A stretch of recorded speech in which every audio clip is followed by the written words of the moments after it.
आज माझा मुद्दा असणार आहे भ्रष्टाचार आणि भूमाफिया या संदर्भात. या सर्व प्रकरणासंदर्भात आपण बोलणार आहोत विजय सपकाळे सरांसोबत. माझ्या क्षेत्रामध्ये भ्रष्टाचार मोठ्या प्रमाणात झालेला आहे.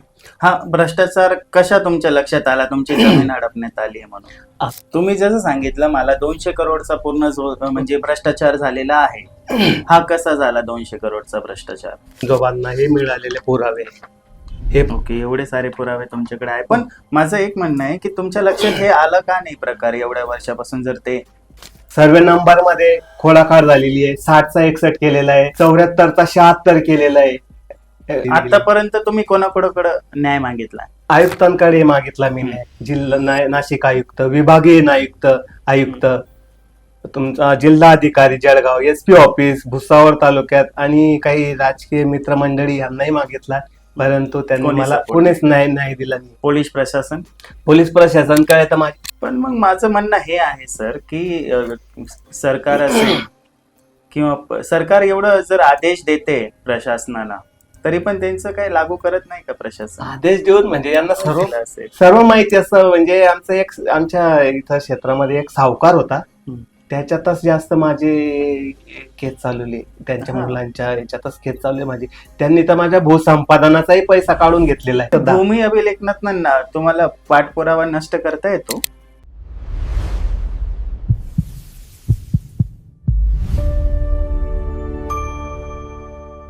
नमस्कार मित्रांनो, आपलं खूप खूप स्वागत आहे आमच्या RJ पॉडकास्ट चॅनलवरती. आज माझा मुद्दा असणार आहे भ्रष्टाचार आणि भूमाफिया या संदर्भात. जर नेता आणि अधिकारी भ्रष्ट झाले तर सर्वसामान्य जनतेने जायचं कुठं?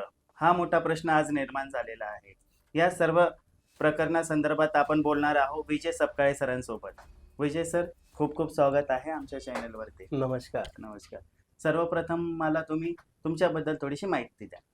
मी जळगाव जिल्ह्यातील तालुका भुसावळ येथील माझ्या वडिलांची कारकिर्दी कुस्ती क्षेत्रात होते व आहे अजूनही. मी शांताराम पैलवान यांचा मुलगा 5 नंबरचा असून मी विजय शांताराम सपकाळे कोडी. माझ्या क्षेत्रामध्ये भ्रष्टाचार मोठ्या प्रमाणात झालेला आहे व सर्वांना मदत मागून सुद्धा मला कुठेच न्याय मिळत नाही. आणि ह्या मुद्द्यावर मी आज तुमच्या किंवा आपल्या याच्या माहितीनुसार चॅनलनुसार मी इथं आज आलेलो आहे. ओके, तुमच्या पूर्वजांचा इतिहास काय आहे आणि वतनदारी याबद्दल थोडीशी माहिती? ओके, आमचे पूर्वजांचा इतिहास म्हणजे निजामच्या हैदराबादच्या याच्यातून म्हणजे आमचे पूर्वजांपासून इथं आम्ही त्यांचे 4 भाऊ इथं आलेले. एक दैवत, पाटवंदा, कानडदा, अंजाळा आणि सातारा शिवारमध्ये आमचे पूर्वज हे बोटेक्स बनलं होतं, तिथे स्थायिक झालेले होते पूर्वी. तेव्हापासून इंग्रज लोकांनी आम्हाला वतनदारी व आम्हाला असे आमच्या पूर्वजांना ब्रिटिश सरकारने आम्हाला एक जागे असे स्थायिक राहायचे. त्या हिशोबाने आम्हाला 100 ते 150 एकरपेक्षाही जास्त आमच्या खापर पंजोबांना ही वतनदारी मिळालेली आहे. हा भ्रष्टाचार कशा तुमच्या लक्षात आला? तुमची जमीन हडपण्यात आली आहे म्हणून. आमचे वडील 2022 मध्ये त्यांचे निधन झाले. तेव्हा आम्हाला काही घरात काही दिवसांनी पुरावे मिळाले व त्या पुराव्याच्या आधारेच मी थोडंसं तहसील प्रांतामध्ये किंवा तलाठी यांच्याकडे या पुराव्यांच्या आधारेच मी काही इन्व्हेस्टिगेशन केलं व त्याच्यानुसार मला हे तर काही नाही, याच्यापुढे अजून मला असे मिळत गेलं की हे पण आहे. मग त्यानुसार मी 4-5 दिवस अर्जावर अर्ज करून व काही यांना रेकॉर्डनुसार मी पुरावे जमा केले व त्याच्यात मला असं माहिती पडलं हे पूर्वजांच्याच आपल्या जमिनी आहे. परंतु आता बघितलं तर हे बाकीचे भूमाफिया किंवा राजकीय यांच्या दलाल यांनी त्याच्यावर काही कब्जा करून घरं बांधलेले आहे, अपार्टमेंट आहे, काही पडित आहे काही जागा. याप्रमाणे तुम्ही जसं सांगितलं मला 200 करोडचा पूर्ण म्हणजे भ्रष्टाचार झालेला आहे. हा कसा झाला 200 करोडचा भ्रष्टाचार? सर, याचे पुरावे माझ्याकडे आहे. आणि पुरावे म्हणजे हे पुरावे मी जेव्हा काही पुरावे जमा केले व घरातही मिळाले मला काही पुरावे. हे 7-12 पुरावे आहे आमच्या आजोबा खापर पंजोबांना हे मिळालेले पुरावे. हे पुरावे या पुराव्यानुसार याच्यातल्या नोंदी किंवा 7-12 उतारे त्याच्यावरती यांच्या कोणाचं नंबर नाव असतो. आहे? हो, माझ्या आजोबांचे, पणजोबांचे, खापर पणजोबांचे नाव आहे. याच्यावर अर्जुन कोळी आहे, कृष्णा कोळी आहे, देवचंद मोतीराम कोळी आहे, हम्म, हम्म, हम्म, हम्म, हम्म. वामन घमा कोळी आहे. म्हणजे आमचे पूर्वज जे त्यांचे नाव आहे आणि त्यांच्यानुसारच नोंदीचे इथं नंबर असतो. त्या नोंदी सुद्धा गायब केलेल्या आहेत. नंतरचे ह्या हे सगळे ह्या पुरावे ह्या ह्या पुरावे हे पुरावे म्हणजे असे 7-12 उतारे इंग्रज लोकांनी किंवा त्यांच्या पूर्वजांनी यांच्याही वरती पूर्वज होते त्यांनी यांना दिलेले होते त्या नोंदीप्रमाणे हे सर्व पुरावे आहेत. व आता त्या आताच्या कंडिशन मध्ये हे जर पुराव्यांची आपण हे केलं तर टोटल असे 200 किती पुरावे तुमचे टोटल? टोटल म्हणजे एकदम आमचे मोठी हे लिस्ट सर्व दिसते. फाईल आहे. हे सर्व सगळं फाईल आहे फाईल आहे. आणि आमच्या प्रेक्षकांना थोडीशी ती फाईल पण ओके. दाखवून द्या सगळी. हे पुराव्यांची फाईल आहे. हे पुराव्यांची फाईल आहे. ही पुराव्यांची फाईल आहे आमची. ओके, एवढे सारे पुरावे तुमच्याकडे आहे. पण माझं एक म्हणणं आहे की तुमच्या लक्षात हे आलं का नाही प्रकार एवढ्या वर्षापासून, जर ते आमच्या लक्षात आलं नाही कारण मी पण 25-30 वर्ष बाहेरच आहे हा कामानिमित्ताने आणि आजपर्यंत वडीलच बघत होते जे काही होतं ते. तुमचे वडील. हो आणि मोठे भाऊ थोडे शेतीचं काम व्यवसाय बघत होते. वडिलांचं कसं म्हणजे वडिलांचंही आमच्याकडे 3-4 एकर आम्ही अजूनपर्यंत शेती करत होतो आणि ते वारल्यानंतरच आम्हाला हे डॉक्युमेंटचं काही त्याच्यानुसार पण मग वडिलांनी तुम्हाला सांगितलं असेल ना माझी एवढी जमीन आहे. माहित होतं आम्हाला पूर्वजांचं आपलं इथं आहे, सातारा शिवार आहे, काही साकेगाव शिवारमध्ये होतं, काही आपलं इथं अकलूज शिवारमध्ये होतं. परंतु याच्यात चूक अशी झालेली आहे, मृत्यू नोंद मध्येच झालेली आहे चूक. मृत्यू नोंद, वारस नोंद मध्ये जेव्हा आमचे पूर्वजांचे जे मेन पूर्वज होते आमचे अर्जुन, त्यांचाच मृत्यू दाखला गायब करून टाकलेला या भूमाफियांनी त्या काळात. अच्छा. परत त्यांच्या मुलाची नोंद मोतीराम अर्जुन कोळी हवी होती, तर तोताराम शेनपडू कोळी झालेली आहे. नाव चेंज होऊन गेलेलं आहे. म्हणजे त्या टायमाला कसे अशिक्षित किंवा लिखाईमध्ये त्या टायमाला तशी झालेली आहे. आणि माझ्या वडिलांचं आपल्या देवचंद मोतीराम कोळी यांची नोंद तशीच चुकीची झालेली आहे. जेव्हा त्यांची मृत्यू नोंद झाली तेव्हा त्यांची देवचंद तोताराम कोळी झाली. म्हणजे नावामध्ये मिस्टेक झाल्यामुळे हा पुरा भ्रष्टाचार झालेला आहे. भूमाफियांचं कसं असतं, रेकॉर्ड पाहून मृत्यू नोंद हे सर्व चेक केलं जातं व त्यांनी काय केलं, वारस बेवारस समजून हे सर्व हे झाले. आणि त्याच्यात आधी आमचे पूर्वज कोळी लावत होते, आता वडील मध्यंतरी सपकाळे लावत होते, पण हे एकच आहे, एक सपकाळे आणि कुळ त्याप्रमाणे. आणि वडिलांनी एक वेळा अर्ज केलेला होता वारस नोंद मधून 1993 मध्ये. वडिलांनी जो अर्ज केलेला होता त्याची ती चुकीची नोंद झालेली आहे. म्हणजे आमच्या आजोबांचं नाव देवचंद मोतीराम कोळी असं पाहिजे होतं, परंतु देवराम मोतीराम कोळी झालं. तिथेही चूक झालेली आहे. म्हणजे त्यांनी नंतर वडिलांनी कधी बघितलं नाही, परंतु 7-12 उतार्यावर आमची नोंद 30 पडली, पण तो नाव चेंज झालं. मग भूमाफियांनी हाच फायदा उचलत हे केला. आणि त्याच्यात वडिलांचं 1976 मध्ये आमच्या वडिलांचं थोडं मानसिक संतुलन जरा ड्रिंकिंग, त्या टायमाला ड्रिंकिंग आणि स्वतःचे दारूचे व्यवसाय होते.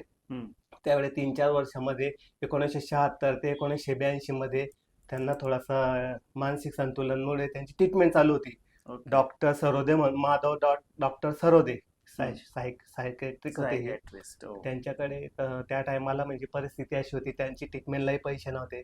तर आमच्या आईचा आणि आजीचा विषय बाहेरच झाला की आपण घर विकून टाकू, म्हणजे माझ्या वडिलांच्या ट्रीटमेंटसाठी.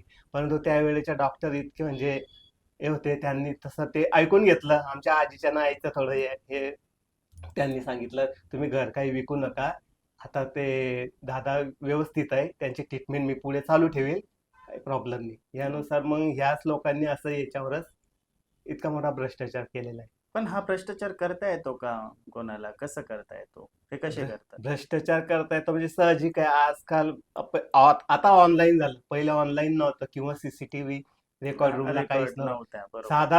साधारण व्यक्ती तिथं रेकॉर्ड रूमला घुसून म्हणजे जाऊन खाडाखोड करून किंवा उतारे फाडून एकदम सहजी संस्कार केले जात होते. आणि त्या टायमाला कसं एवढं स्ट्रिक्ट नव्हतं, आताच ऑनलाईन झालेलं आहे.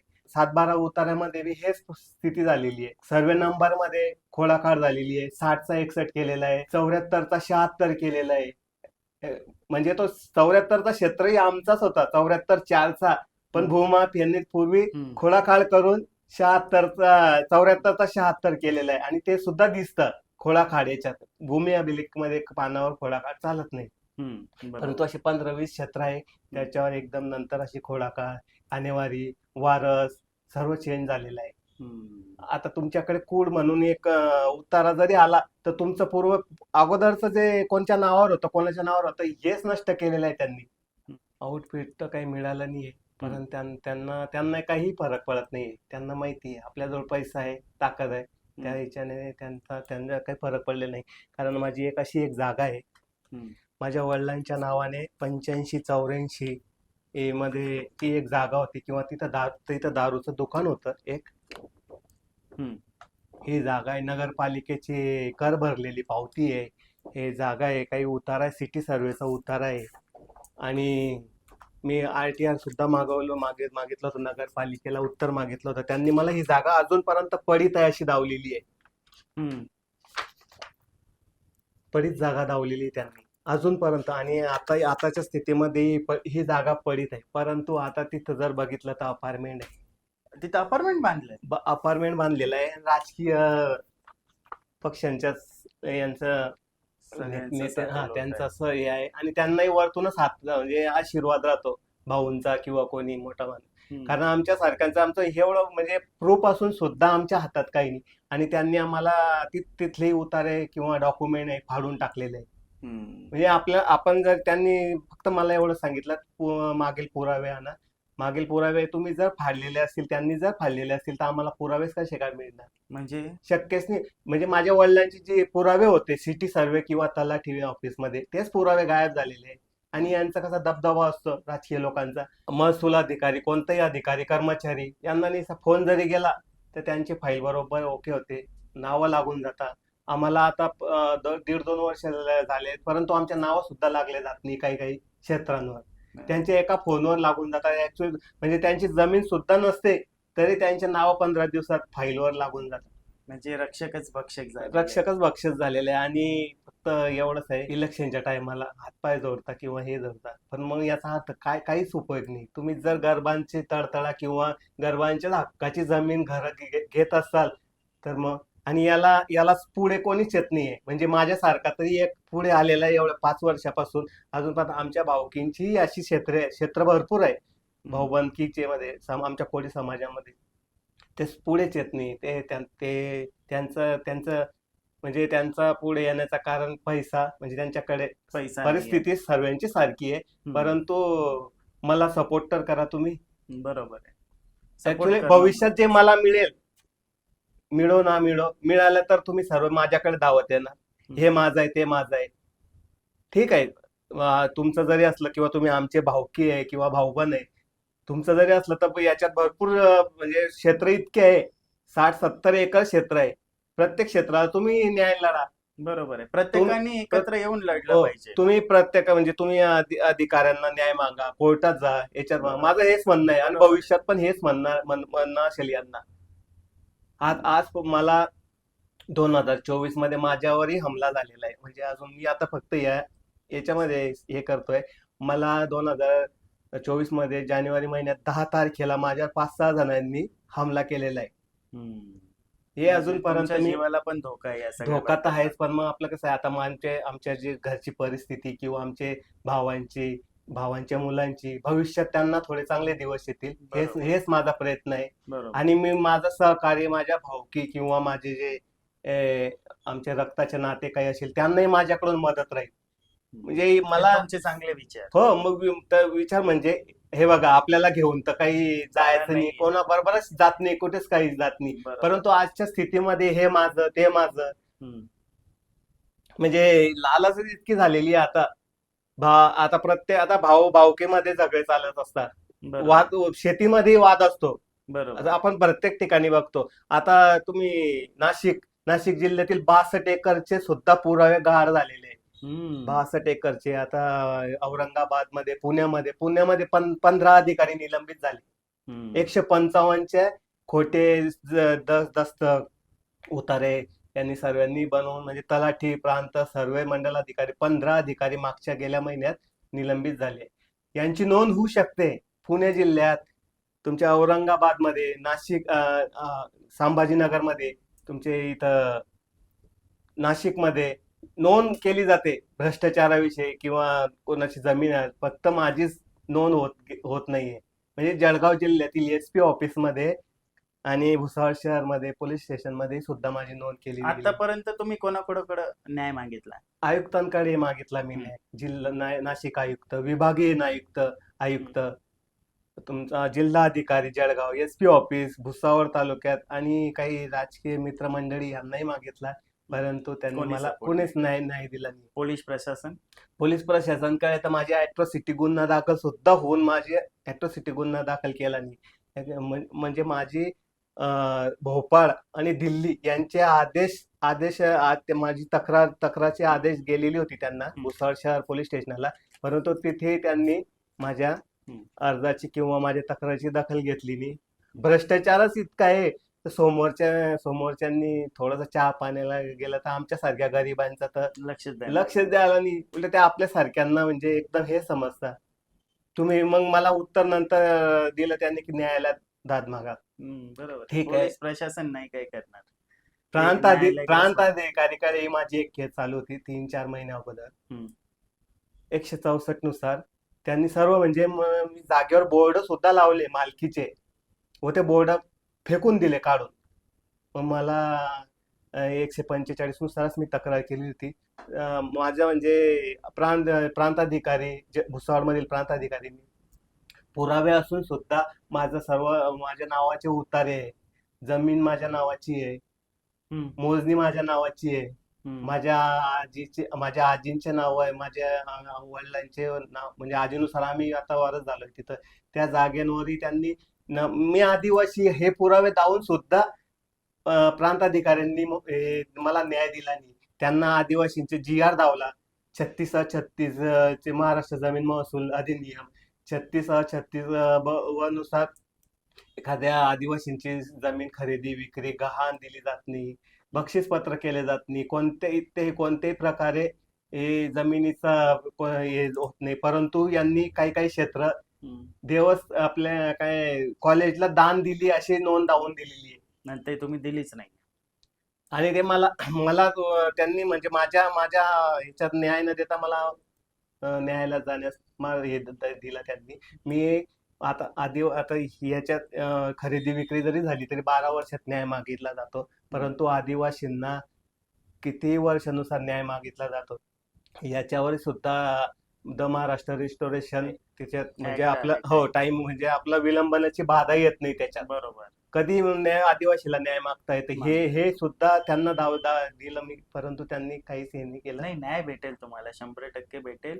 न्यायालयात गेल्यानंतर तर न्याय तिथं तर भेटणार आहे. हे किती खाली भ्रष्ट राहिले पण वरती तर बरोबर तुम्हाला न्याय तर 100% न्यायालयात तर आपण गेलोच आहे.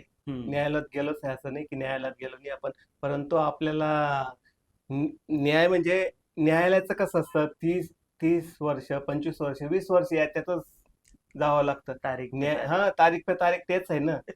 न्याय कधी मागायचा व कोणाकडून मागायचा हेच आपले रक्षकच भक्षक झाले. खूप मोठी परिस्थिती आणि खूप गंभीर परिस्थिती ही. सामान्य माणसासाठी काय करावं काही समजत नाही. आमच्या घरची परिस्थिती एक म्हटलं तर आमचे 3 नंबरचे भाऊ आहे. रस्त्याला जे खोदकाम करतात किंवा केबलचे लाईन टाकतात ते काम करतात. आम्हाला ते पाहून इतकं म्हणजे असं वाटतं की आपलं एवढं असून सुद्धा आपले भाऊ किंवा आमच्यासारखे आमचे हात काळे करून आम्ही इथं नाशिकमध्ये रोजगार करून कमवतो, खातो पितो किंवा घरच्यांची आईंना सांभाळावं लागतं. पण हा उपयोग कधी मला न्याय मिळेल हेच अपेक्षेनुसार मी सर्वांकडे न्याय मागितला, परंतु अजूनपर्यंत न्याय मिळाला नाही. आणि याच्या संविधानानुसार डॉक्टर बाबासाहेब आंबेडकर यांनी संविधानात भरपूर आदिवासींना सवलत दिलेली आहे. म्हणजे तुम्हाला अनुच्छेद 244 खंडिका 5 क नुसार राज्य सरकार किंवा केंद्र सरकारचा अधिकार आदिवासी क्षेत्रांवर नसतो, परंतु हे आजकाल जे राजकीय यांचे फक्त विकास कामांसाठी आमच्याच जमिनी बळकावल्या जात याचंही एक हे आहे, कारण मागचेच पुरावे नष्ट केलेले आहे यांनी. हो ना. काही तशी नोंद आहे 36 36 हेक्टर यांनी केलेलं दावलेली आहे, परंतु त्याचा काही पुरावा नाही आहे. पुरावा. याच्यात सरकार जरी आदिवासींची जमीन हस्तांतर किंवा भू अधिग्रहण केली जाते, तेव्हा आदिवासींना नोटीस दिली जाते. बरोबर आहे. नोटीस देऊन त्यांचं म्हणणं ऐकलं जातं. तुम्ही परस्पर त्याच्यावर कधीच हे करू शकत नाही. समता जजमेंट आहे एक बरोबर. 1997चा. केंद्र सरकारनं राज्य सरकार आदिवासींच्या जमिनीवर 1 इंचाची सुद्धा जागा केंद्र सरकार किंवा राज्य सरकारची नाही. पण मग माझं म्हणणं हे आहे सर की सरकार असेल किंवा सरकार एवढं जर आदेश देते प्रशासनाला, तरी पण त्यांचं काही लागू करत नाही का प्रशासन? आदेश देऊन म्हणजे यांना सर्व माहिती राहतं वरती काय आदेश आहे, कोणत्या कशावर न्याय आहे, परंतु यांना पैसाच मिळून जातो. म्हणजे वरच्या लेवलला कळत नाही का सरकारला की वरच्या खाली असा लेवलला प्रॉब्लेम जरी चालू आहे? वरच्या जरी लेवलला कळलं तर तेही त्याच्यातलेच असतात. हम्म. ते आदेश देतात, फक्त कागदोपत्री आदेश आहे. याचा बरोबर. नियम कोणीच पाळत नाही. अशी तेच. परिस्थिती आमची. आता त्या कंडिशन काय आहे? तिथं जी तुमची जमीन आहे तिथं काय आहे? पडीत आहे की कसं आहे? पडीत आहे, काही पडीत आहे, हम्म. काही अपार्टमेंट आहे, काही घर आहे, उद्याने आहे, क्रीडांगण आहे, संकुल आहे आणि मंदिर ट्रस्ट सुद्धा यांनी पंच सुद्धा त्याच्यात सामील आहे. म्हणजे पंच सुद्धा ट्रस्ट मध्ये मंदिरांची जागा दावून टाकलेली आहे. नाही, त्यांना माहिती नसेल बहुतेक, माहिती- म्हणून लावून दिलं असेल. सर्व माहिती असतं. म्हणजे आमच्या इथं क्षेत्रामध्ये एक सावकार होता, हम्म. त्याच्यातच जास्त माझी केस चालवली. त्यांच्या हा. मुलांच्या याच्यातच केस चालवली माझी.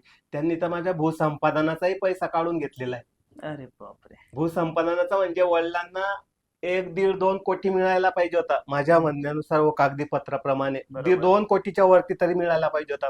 हम्म. परंतु भूसंपादनामध्ये भ्रष्टाचार झालेला आहे व आजोबांच्या नावाने आलेला पैसा हा पुढे जावलेला नाही. आम्हाला व सर्व लपवण्यात आलेला आहे. प्रांताधिकारी, नायब तहसीलदार, कर्मचारी हे सर्व यांनी गोलमाल करून यांनी पैसा दाबून दुसऱ्यांनाही वाटून दिलेला आहे.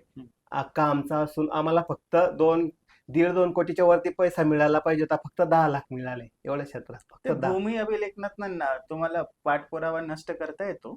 पाठपुरावा म्हणजे तुम्ही आता ते जसं आपण अदालतमध्ये ते एक पट्टी बांधलेलं असतं ना, न्याय देवता म्हणतो आपण त्याला. दोन्ही काटा असतात. हा, न्याय देवता. बिलकुल त्याच परिस्थितीनुसार हे लोक असतात तिथं. म्हणजे यांना ऐकू सुद्धा येत नाही, पाहायला सुद्धा जात नाही आणि बोलत सुद्धा नाही.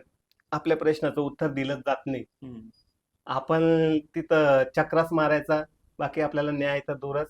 आणि भ्रष्टाचार तर भूसंपादनाचा अजून याच्यात आहे, उघडीस येणार कोण काय बरोबर. केलेलं आहे माझ्या वडिलांच्या व आजोबांच्या नावाने, ते येईलच बाहेर. बरोबर आहे. तुम्हाला आजवर कोणताही म्हणजे हे भेटलं का, न्याय भेटला का कुठे? न्याय भेटला म्हणजे मला 2 ठिकाणी थोडंफार तरी. न्याय मिळालेला आहे व आशेची किरण मिळालेली आहे. तुम्हाला सांगितलंच मागच्या याच्यात.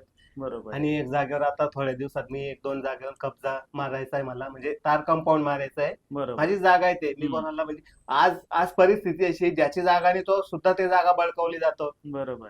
काही मध्ये तर माझे रेल्वेने सुद्धा जागा बळकावलेली आहे. मी DRM साहेबांसमोर म्हणजे त्यांच्या पुढे त्यांनाही भेटलो. सर, माझी रेल्वेने जागा घेतलेली आहे. त्यांनी मला उत्तर काय दिलं? काय? लोक आमची जागा बळकवतात आणि तुझी जागासाठी तू माझ्याकडे आला. म्हणजे थोडक्यात सांगायचं म्हणजे कसं आहे, आम्ही आमच्या वडिलांचं मान मर्यादानुसार आम्ही पाऊल उचलत नाही, बरोबर. असं आहे. नाही तर आपल्याला कसं आहे, आता भाईगिरी भरपूर झालेली आहे आमच्या भुसावळमध्ये. बरोबर आहे. पण भाईगिरींचंही आम्हाला माहिती काय झालं. पण बरोबर. आपण त्या याच्याने जायचं नाही आपल्याला. बरोबर आहे. आपल्याला म्हणजे आमच्या वडिलांचं नाव याच्यानं चालायचं आहे.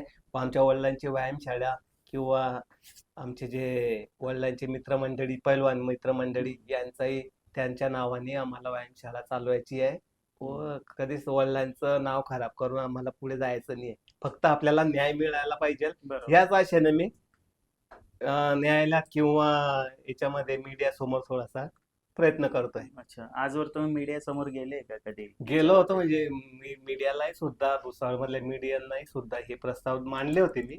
पण तेच जर त्यांची मित्रमंडळी किंवा बसणारे उठणारे होते तर ते कशाला माझा मुद्दा उचलतील? त्यांना माहिती आहे आपण यांच्यामध्ये राहतो, बसतो, खातो, पितो, माझ्यासारख्यांचा मुद्दा उचलणारच नाही. गेलो मी मीडिया समोर, जळगावला गेलो, भुसावळ मधले मीडिया समोर गेलो, त्यांनाही माझे निवेदन पाठवले. त्यांनी मला म्हणजे केलंच नाही, काहीच हे नाही केलं. ऍक्च्युली हा मुद्दा 200 कोटीच्या आसपास आहे, परंतु अजून कोणाला डोळ्यात दिसला नाही, किंवा हे फक्त माझे बोल बोल म्हणजे त्यांना असं वाटतंय की हे असं थोडस वाऱ्यावर आहे. पण वस्तुस्थिती जर बघितली किंवा पुरावे जर बघितले तर पायाखालची जमीन सुद्धा जाईल, इतका भ्रष्टाचार आहे. म्हणजे ऍक्च्युली मला आहे ना, सकाळी ह्या विषयी 3 वाजता 4 वाजता जाग येऊन जाते, ह्याच विषय चालू असतो माझ्या डोक्यात. माइंड मध्ये किंवा डोक्यात. हम्म. नाही ते बघा, आता मी एकंदरीत बघितल्यानुसार सगळं सिस्टम भ्रष्टच झालेलं आहे आपलं. आणि याला सगळं बळी पडतोय तो सामान्य माणूस, बरोबर है ना. बरोबर. यासाठी मी देवाकडे आशा करतो, प्रार्थना करतो की तुम्हाला लवकरात लवकर न्याय मिळावा. सर, तुम्ही जाता आता आमच्या चाहणाऱ्यांना काय मेसेज देता? बर, आता या भ्रष्टाचाराविषयी मला सर्वांना, किंवा आताच्या मित्रमंडळी किंवा आमच्या भावकीमध्ये कोणी नातेवाईक असतील, यांनी सर्वांनी एकत्र येऊन या भ्रष्टाचाराविरुद्ध लढाई लढली पाहिजे व एकमेकांना मदत केली पाहिजे आणि सहकार्य केलं पाहिजे. हे बघा, कोणी कोणाचं लपवून याच्यात हा माझा कागद आहे, तो माझा कागद आहे, याच्यात लढाई करण्यापेक्षा दुसराच मजा मारून घेतो किंवा दुसरेच कब्जा करतात. त्याच्यापेक्षा सर्वांनी एकत्र यावे. आपले जे आमचे नातेवाईक किंवा भाऊकी आहे, यांना फक्त मित्रमंडळींना तेवढं सांगण्याचे आहे की भ्रष्टाचाराविरोधात सर्वांनी आवाज उचलला पाहिजे. आणि एवढे 2 शब्द माझे हे करतो. आणि 9 ऑगस्ट विश्व आदिवासी दिनाच्या सर्व बांधवांना मी हार्दिक शुभेच्छा देतो. जय बिरसा मुंडा, जय वाल्मिकी, जय आदिवासी.